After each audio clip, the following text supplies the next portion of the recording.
growth versus scaling in your mobile mechanic business. What's the difference between the two? Well, growth is pretty simple. That's the infancy of your company.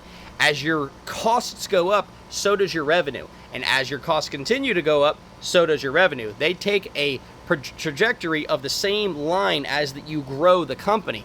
More customers, more time in the field, more expenses in order to make that revenue. Scaling is slightly different. Your revenue goes up, but your costs need to stay about the same.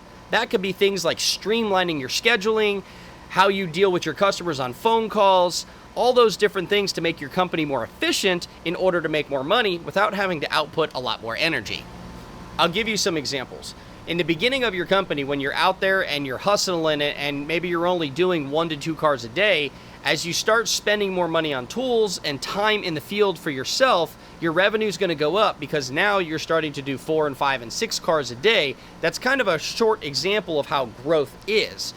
When it comes to the scaling, for us, we actually scaled by scaling back. If you remember when my past videos, I talked about how we used to work on over 40 cars a week and we used to work 5 to 6 days a week. I was spending a ton of money and a ton of time putting me into the field and me in the office after hours up until 8, 9 o'clock every night. We finally got to the point where we scaled back on our time. By scaling back on our time, it actually saves us money and our costs come down as our revenue rose. When I was doing those 6 to 7 days a week, I was barely making about 15 to 20,000 a month in total revenue. As we scaled back and we paid attention to the vehicles in front of us with a little bit more detail, 4 days a week now instead of 5 and 6, we took our revenue into the $20,000 and $25,000 a month range.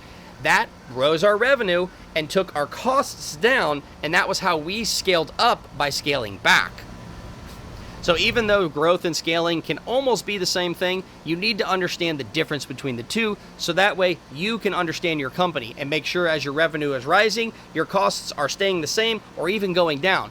That makes you more profitable and gets you a better profit margin in the end. And that's what this is all about, to make your company profitable so you can make money. If any of this information is helpful to you, leave some comments down below if you got questions, and I'll do my best to answer those for you in a future video.